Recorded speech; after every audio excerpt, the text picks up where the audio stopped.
pessoal! Hoje eu vim falar com vocês sobre um assunto que uma seguidora pediu para falar e eu vou gravar esse vídeo para explicar melhor e quem sabe outras pessoas também não estejam na mesma situação, não se encaixem nisso e vai ajudar muita gente de uma vez só, não é verdade? Ela me perguntou assim: Maite, como vencer as barreiras do idioma? Porque quando você chega num lugar novo, às vezes você já domina o idioma. Quando você está no Brasil, você sabe inglês, por exemplo, você acha que seu inglês é bom, mas quando chega nos Estados Unidos, que vai falar com um americano real, você vê que ainda está muito lá atrás, até para entender, às vezes é complicado, mesmo que você tenha vocabulário, um pouco de gramática. Então, meu primeiro conselho é, independente de qualquer coisa, não se intimide, não trave, faça. Faça tudo o que você tiver que fazer. Tenha todas as ações voltadas, os pensamentos voltados para fazer a coisa acontecer. Porque se você se permitir que, porque ainda não é um inglês perfeito, não é um francês, o idioma que for, que você está precisando, querendo aprender, precisando ir para o país, e você deixar de fazer alguma coisa porque acha que não fala como nativo, nunca vai falar. Por mais que você more durante anos num local, tenha muita prática, nunca vai ser igual. Você vai precisar ainda cometer muito erro, deixar essa vergonha de lado. Uma coisa que não te ajuda em nada é a vergonha. Por quê? Você precisa praticar, você precisa errar, você precisa, claro, estudar a parte da gramática, do vocabulário. Se possível, por exemplo, quando eu vim pra cá, o que foi que eu fiz? Eu tinha um inglês que não era tão bom, porque eu já tinha feito um curso, mas já tinha há muitos anos atrás até tinha terminado esse curso e nunca tinha praticado. Então, quando eu cheguei aqui pela primeira vez que eu fui falar com o americano e que eu ouvi, eu fiquei pensando, meu Deus, eu acho que eu paguei inglês e recebi aula de outra coisa, que eu não tô entendendo nada. Você fica abismada com o quanto que você tá atrás. Mas isso não foi um motivo que me travou. Pelo contrário, eu vi minha necessidade de melhorar. Quando eu voltei e vi que eu estava para vir para cá, eu já pensei, vou contratar um professor particular para poder me dar aulas específicas de vocabulário, de coisa que eu vou precisar no dia a dia já, porque é uma conversa para se desenvolver realmente com o tempo, mas você precisa saber pelo menos um básico para se desenrolar quando chegar no local, coisas como ir ao supermercado, abrir conta em banco, farmácia, perguntar informações, direção, enfim, para aluguel de casa. Então, o que eu fiz? Contratei um professor particular para me ajudar com vocabulário de coisas específicas. Não deixei que a vergonha tomasse conta, porque muitas vezes a gente quer participar da conversa, a gente quer falar as coisas e como a gente ainda não pensa naquele idioma e não tem o vocabulário, venhamos e convenhamos, a gente fica parecendo meio bobona, né? Querendo falar as coisas como se fosse uma criança, balbuciando e não consegue, vira até gaga. Mas é aquela coisa. Meu esposo, por exemplo, vergonha zero. Vergonha zero.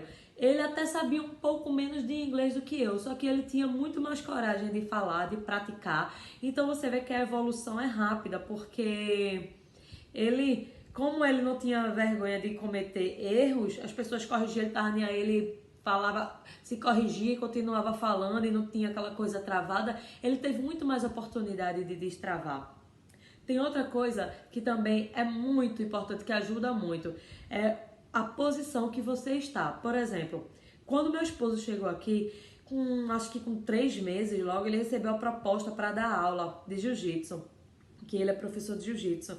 Então, a situação de você estar numa posição onde as pessoas estão buscando informação de você, querendo obter aquele conhecimento de você, deixa você mais confortável. Por quê? As pessoas vão ter paciência com você porque sabem que você ainda está aprendendo o idioma. Então, não tem por que ter aquele medo de segurança. Ele não tinha inglês bom o suficiente para dar aula todos os dias, 1 hora por dia, para americano, sem embaralhar a cabeça deles, não. Mas o pessoal queria tanto, estava tão disposto a querendo tanto aprender, ter aquele aprendizado, a ter aquele conteúdo, que nem ligava para o inglês. Na verdade, fica ajudando você, tem paciência. Então, querendo ou não, isso lhe deixa numa posição mais confortável. Se tem uma coisa também que ajuda muito o quanto mais você puder ter contato com a língua, melhor. seja estudando a gramática que é necessária, mas não somente, porque se você só ficar diante do livro, quando chegar na hora de falar com a pessoa, de desenvolver a linguagem, você vai travar. Então é importante a questão da audição, da gramática, do vocabulário, de você desenvolver o pensamento, a fala. Quanto mais oportunidades você tiver de ler um livro, assistir um filme com a legenda no idioma, praticar com pessoas, ouvir música, é melhor. Você desenvolve mais rápido, você sente essa evolução. Basicamente, são essas questões. Você procurar ser bom naquilo que você faz, para que o idioma não seja uma barreira para você, apesar de você não conseguir muitas vezes se expressar como gostaria no seu idioma nativo, mas você consegue superar essas barreiras, se tornam mínimas, essas dificuldades se tornam mínimas diante do que a pessoa está querendo, buscando com você, ela vai ter uma compreensão, né? Você ter contato com a língua, você procurar uma ajuda profissional que dê um atalho, que encurte o seu caminho para certas ações e vocabulários. Você não pode ter vergonha, não pode achar que só quando tiver com um idioma bom é que vai começar a falar, que essa não é a realidade. É realmente praticando e errando muito que você vai conseguir melhorar e tornar a coisa automática.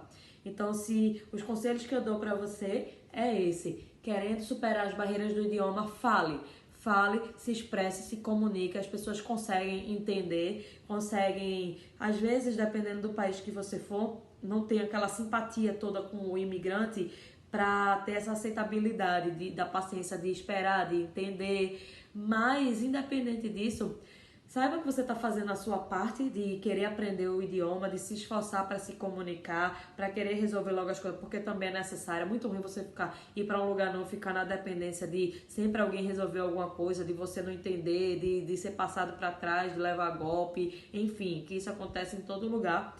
É muito ruim você sentir essa incapacidade de resolver as coisas e ficar na dependência. Mas não deixe que uma pequena parcela de dificuldade atrapalhe todo esse potencial que você tem, porque se não for fazendo, nunca vai aprender. Então, meu conselho é esse, tá certo?